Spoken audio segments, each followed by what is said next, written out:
Muito bem-vindos a mais um vídeo do canal do Instituto Antítese. Espero que os senhores estejam bem.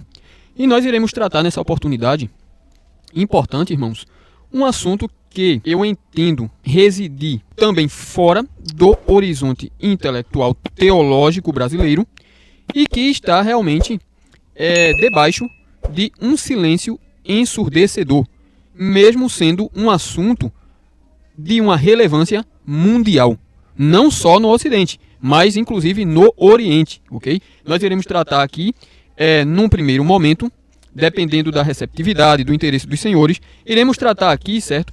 De uma forma breve, mas solidamente contundente, acerca da natureza e relevância da poesia, ok?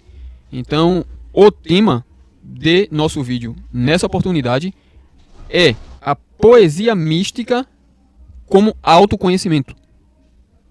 Poesia mística como autoconhecimento, ok?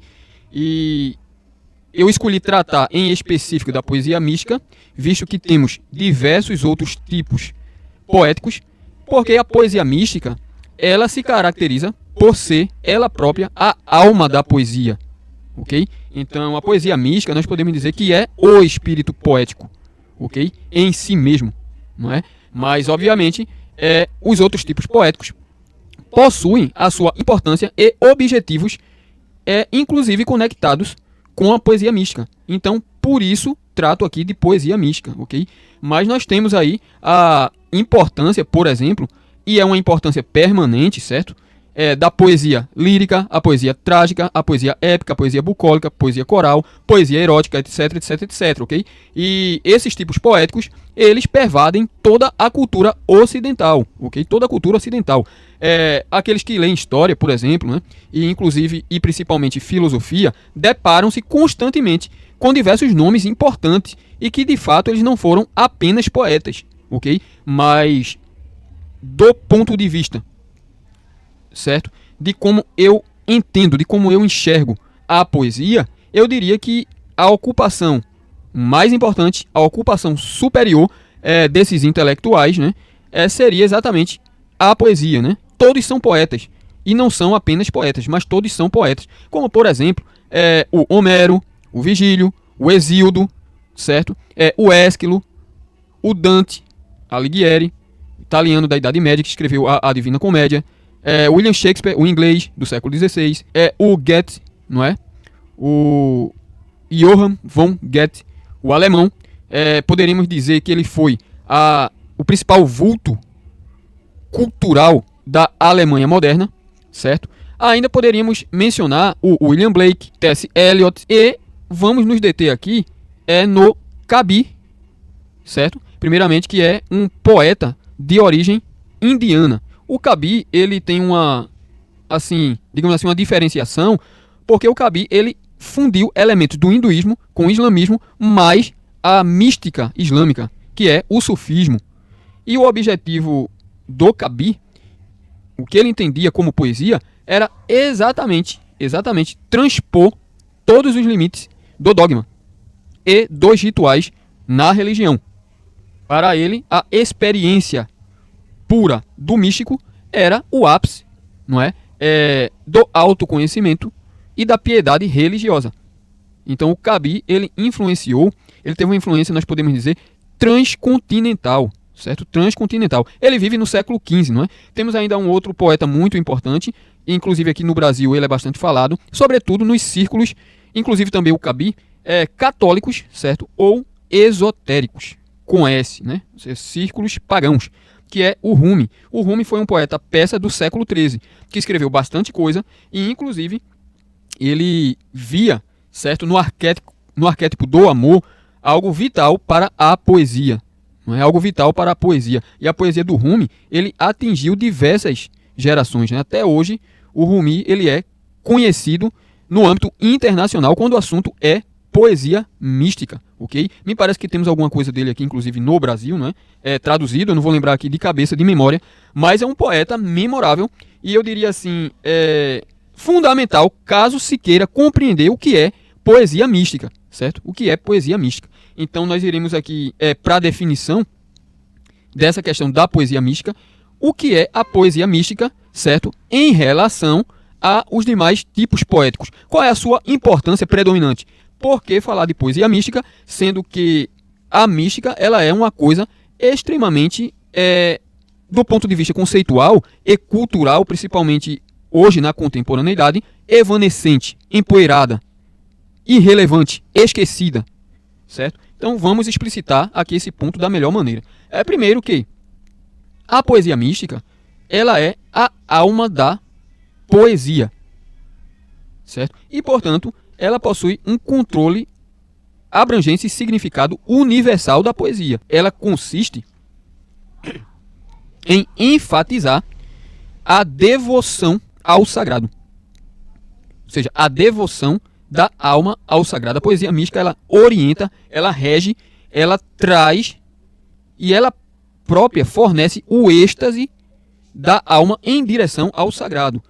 Note que esses elementos, inclusive conceituais, que eu estou tratando aqui, são elementos próprios da cosmovisão pagã, não são elementos cristãos, ok? Então isso deve ficar extremamente claro aqui, ok? Eu não os estou defendendo, endossando, nem simplesmente lhes influenciando para que vocês consumam, para que vocês leiam poesia mística, mas para que vocês antes conheçam a sua natureza, suas implicações e o seu sentido próprio, ok? Então o meu ponto aqui é esse, já que a poesia, ela é realmente uma voz esquecida nas areias do tempo, mas que possui, como eu expliquei aqui, uma influência todo abrangente, que é a poesia mística, como sendo aquela que pervade todos os tipos poéticos e os sustenta, inclusive, certo? Você poderia, por exemplo, aprofundar de maneira segura e séria, do ponto de vista próprio da poesia mística, eu não diria do ponto de vista cristão, com o professor Bernardo Souto, certo? É alguém que conhece muito sobre o assunto da poesia, e a poesia mística em particular.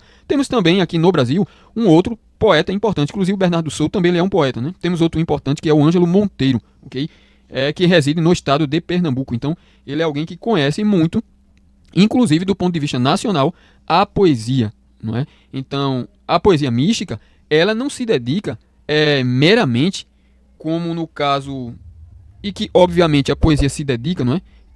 Primariamente a beleza cósmica, certo? A beleza cósmica, né? Mas primariamente a beleza contemplativa. Então, a poesia mística, ela dedica-se primariamente, quando o assunto é beleza, à beleza contemplativa, né? Contemplativa da alma em relação ao divino, certo? Em relação ao divino.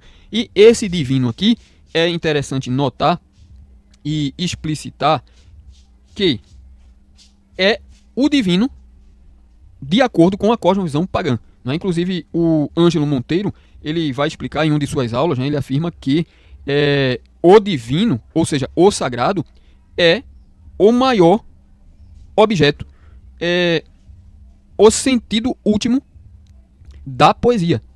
Okay? Então, o sagrado ele é o sentido último para a poesia. Né? Então, nós chegamos aqui ao conceito arquetípico ou arquetipal de mito-poeta.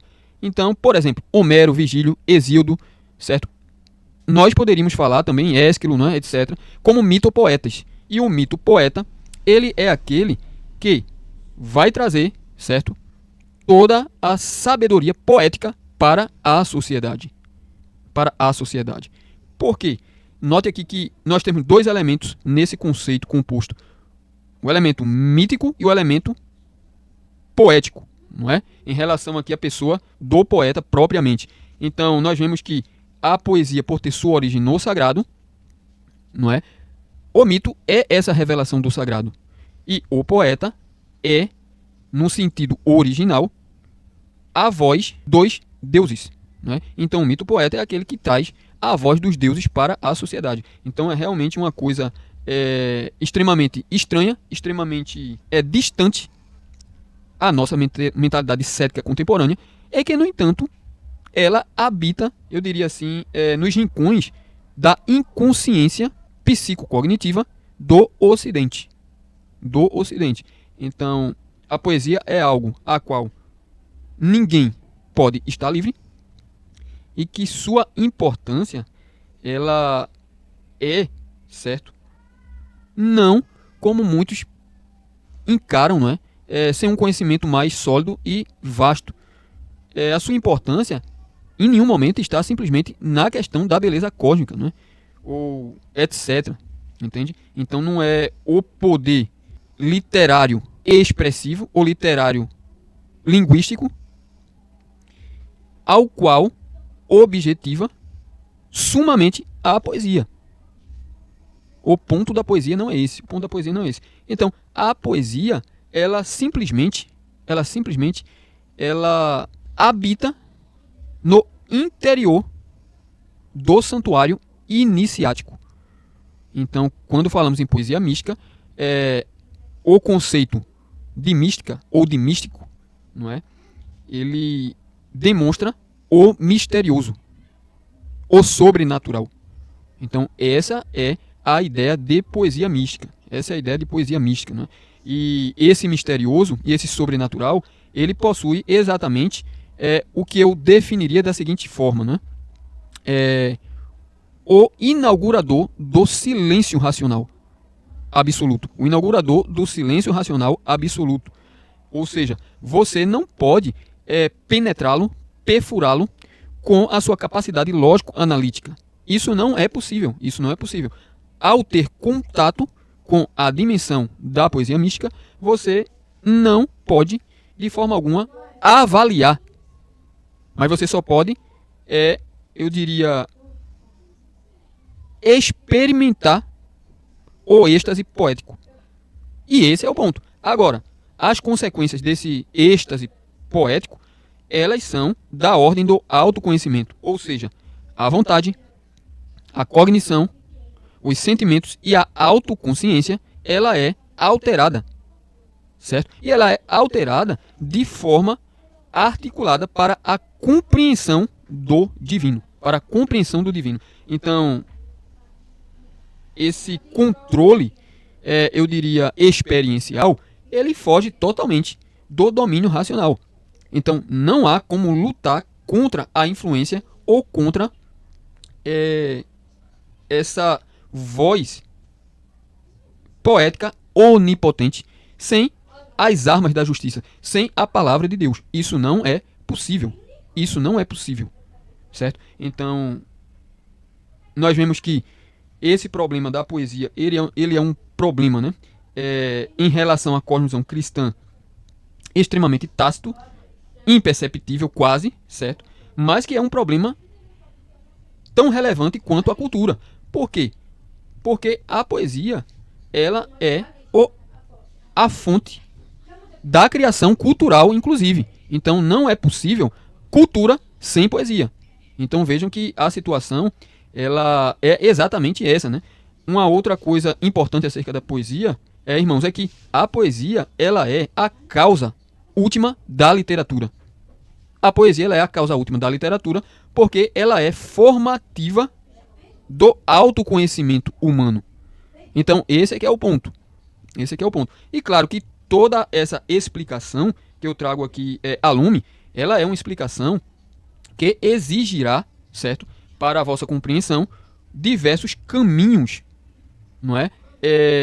Conceituais, históricos, etc., para que vocês realmente possam obter um horizonte lúcido e nítido para compreenderem essa questão importante.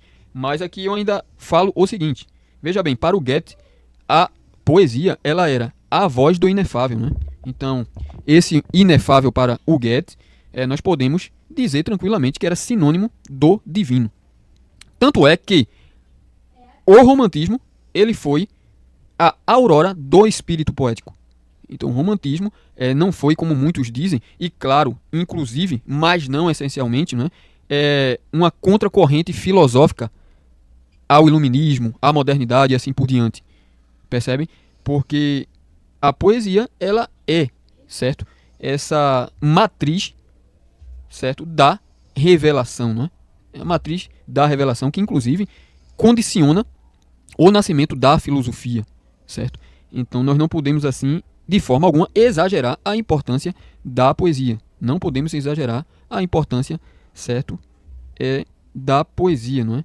E uma outra coisa importante de falar aqui, para nós concluirmos essa, eu diria, né, esse breve alerta crítico, é o seguinte, é que a poesia mística, ela é conhecida também como poesia sagrada, certo?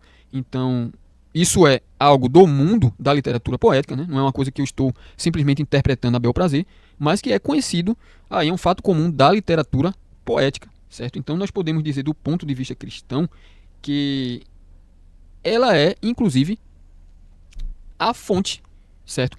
Para a orientação da teologia apofática. Você vai ver isso lá na frente no neoplatonismo e etc, né? Você vai ver isso lá com o pseudo-Dionísio Areopagita, certo? E que vai expressar de forma frontal esse espírito antidogmático, não é? Esse espírito antidogmático. Então nós vemos que o DNA cultural do Ocidente, com um vídeo dessa natureza, ele é muito mais sofisticado, multiaspectual e, eu diria, não é, perigosamente tenebroso do que se admite, certo? Em certas anatomias culturais, tanto modernas quanto contemporâneas. Eu diria que apenas o espírito cristão reformado é capaz de fazer frente, não é, a essa, digamos, ode à poesia mística, né? Inclusive nós vemos que existem diversos tipos aí de poemas, não é? E isso é muitíssimo interessante, né? Isso é muitíssimo interessante. E, obviamente, por um outro lado agora, nós não podemos desprezar, certo, com isso, o fato de que a poesia ela é uma arte, né? Apesar de ser uma arte cujas raízes espirituais provêm da cosmovisão pagã, enquanto cristão, nós podemos redimir a poesia, certo? Podemos redimir a poesia demonstrando o seu engano diabólico para com a natureza do sagrado, certo? Então nós conseguiremos aí de fato suprimir e derrotar esse espírito poético místico, ok? No mais, irmãos, essa questão dos tipos, né, literários poéticos e da influência da poesia na literatura, nós poderíamos, quem sabe, posteriormente, também fazermos um vídeo explicando melhor essa situação, não é? Então você vê que a carência, não é, comum do homem à beleza, ela é uma carência assim muitíssimo mais profunda e cuja necessidade é ignorada, eu diria assim, ingenuamente, certo? Porque note que a beleza, ela não nos fornece um argumento, né? Então isso é um ponto interessante. A beleza, ela se estabelece por si mesma, né? Ela baixa-se a si mesma, certo? Então, a poesia, ao fazer uso, né, ao encarar a beleza como um valor, certo, importante e vital, ela encontra uma aliada invencível. Então esse é um outro ponto, né, de explorações amplas e incontornáveis. Então, infelizmente, a educação poética no Brasil, ela atualmente, pelo menos eu diria, no ensino público, no ensino universitário privado, é praticamente nula. Infelizmente é praticamente nula. Mas o problema não é esse. O problema é a inconsciência do espírito poético presente no protestantismo brasileiro.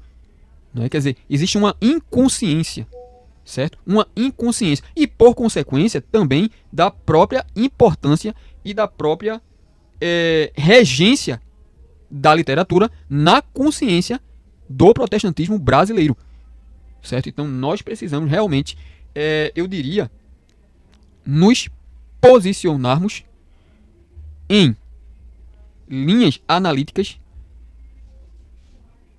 mais lúcidas e produtivas, a fim de realmente trazermos, não é, para o nosso tempo, para a nossa época, um diagnóstico cultural, certo? De origem no espírito reformado. Então eu acho que, de fato, isso é uma fraqueza imperdoável de nossa liderança em nossos tempos, que, em sua maioria, nos púlpitos, nós vemos apenas frivolidades retóricas e apaixonadas, certo? Quer dizer, onde estão os grandes intelectuais reformados do Brasil?